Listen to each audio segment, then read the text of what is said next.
Costa Rica is expensive. At least, that's what everyone says. On my way from Nicaragua to Panama, I will be traveling for 10 days through Costa Rica, while trying to spend as little as possible from my $1,000 budget. Because everything I save goes to charity. Welcome to the crazy Costa Rica travel challenge. I just thought of stealing a banana. They were lying on a chair in an alley with no one there.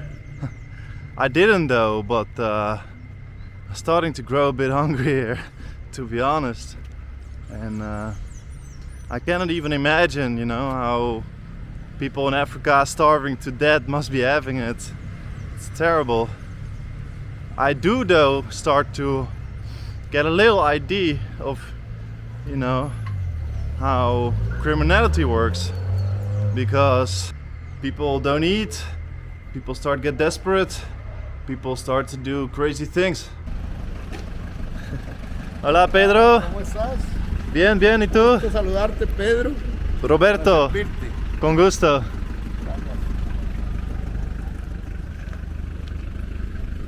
Hola, señores. ¿Todo bien? Buenos días, sí. Pues, Roberto. Greg, mucho gusto. Alexander. Roberto. Si quieres le ponemos la maleta ya. Ah, sí. Ah.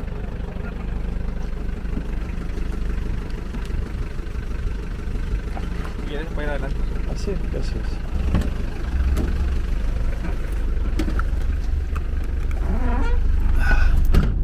So when I was invited to visit the University of Peace, I didn't have to think long.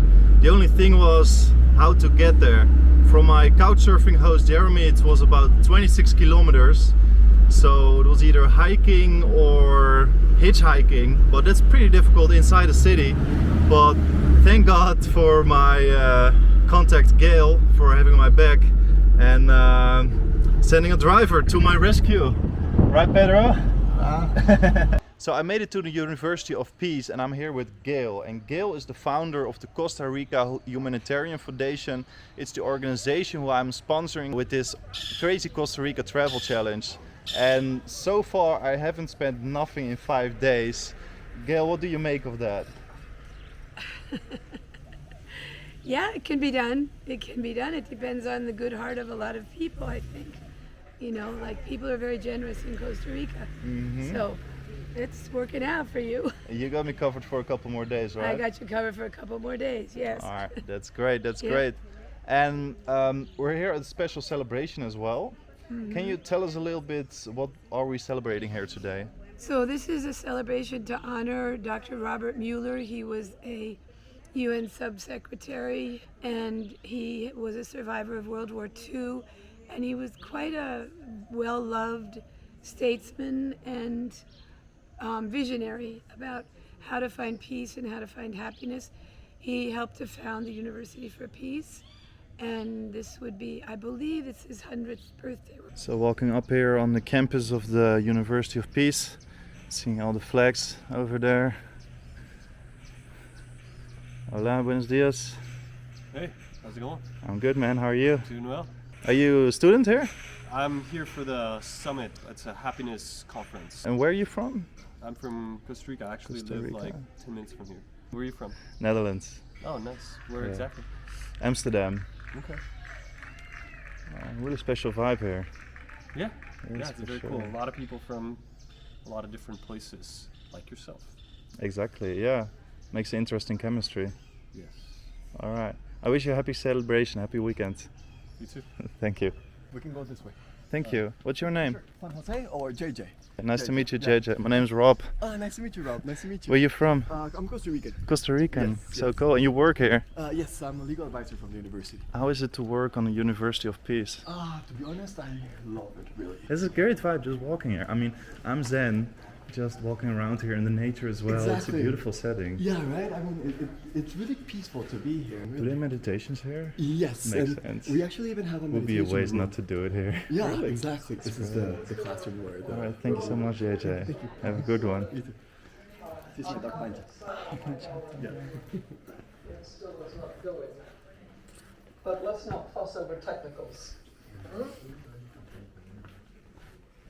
While we're waiting, I'll just... Yes, go ahead. Yeah, no, the director is here and also the vice Wonderful. And Well, the Facebook is active. So we're just getting started. And the I'm not Facebook going to is speak a also lot here, active. but I'll be sure to give you a recap afterwards. so, Please put that link in the chat for us, the Facebook. Thank you. Today is a special day in the university because we have a largest activity referred to the Global Happiness Day and Global Happiness Seminar. One of the things Robert tried to push is the happiness for each one. I'm here with Francisco Rojas, Yeah.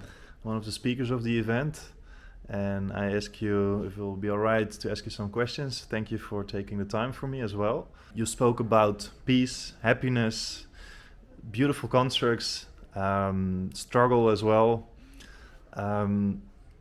I've been traveling a little bit through Latin America, Mexico, all over the place, and I've seen some tough realities as well. We have some crisis wars going on now in Ukraine, other places. What words would you have for the victims of war?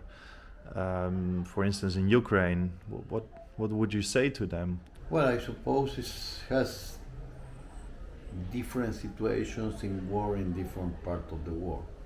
But the common in all this war and crisis is produce damage for the people. In situation of war and in situation of polarized societies, the exercise of the right is impossible. And if you don't exercise the right, probably the most common is the violation of the human rights.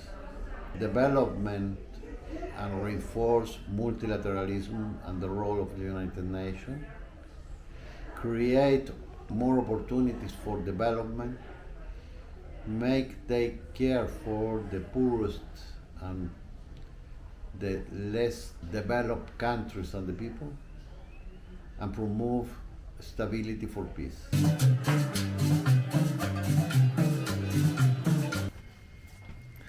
So, Gail, where are we trespassing right now? We are entering the sacred ground of Robert Mueller's house. I slept here many times myself. And the bench of love about here. You want to sit down? Yeah, Robert had created this concept of benches that you would sit on and contemplate. So what are you thinking about right now? I'm thinking about how much I miss that world of University for Peace, the Peace Center, the Peace Accords of Artias. I mean, it was an extremely dynamic time in the history of Costa Rica, and I was present in all of it. And I was so enthralled with the idea of a university for peace, you know, and I wanted to go there. And then they got into like startup struggles, and it didn't seem like it was ever going to go anywhere. So I went on my merry way, and that was when I picked up the street kids, 40, well, there was actually 60 in the beginning, 60 kids off the street, and I started working with them. And that just sucked me, you know, because they had nothing. They had no home, they had no food, they had no school, they had nothing. And they were all abused, and little did I know they were all doing drugs. And then... You never left. Well, yeah, and then I started working in the Carpio. I mean, there's like this whole thing about people talking about let's make peace, but it's, you talk about it, but what do you do? Do you feel that there's enough action at this point? No. I mean, there's ceremonies, and there's meditations, and there's music, but nobody goes to La Carpio. But you? Yeah. Those The La Carpios of the world. I mean, I'm not saying... I understand. I also was reminded a bit back of my own, university professors, because there were a lot of academics, there were a lot of diplomats who talked about a lot of praise, a lot of thankful words. a lot of conceptual talk as well. But for instance, when I asked Francisco Rojas about what would you say at the victims of war at this time, for instance, in Ukraine and other points, it was a very long answer, but like the feeling I had, I don't know how you look at it, if you agree with me or not, but was that there were a lot of people talking about the suffering, the tragedy, the wars of the world, while being very far away from that reality. Exactly. And I was never far away from the reality. I mean, I had a child, 2 children with Salvadorian refugees. So I really lived their pain. But back then, I didn't realize how damaging their damage could be to other people. Now I understand that. Damaging. Hurt people hurt. Hurt people hurt other people. It's like they say, don't go save the drowning person because they're going to drown you. I see. Send them a life jacket. But most of the time, I sit there with them. I do it with them. I do the process with them. I see.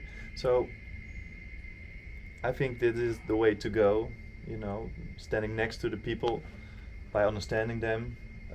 In that sense, you also know how to help them. I didn't really get the answer I was looking for at the university.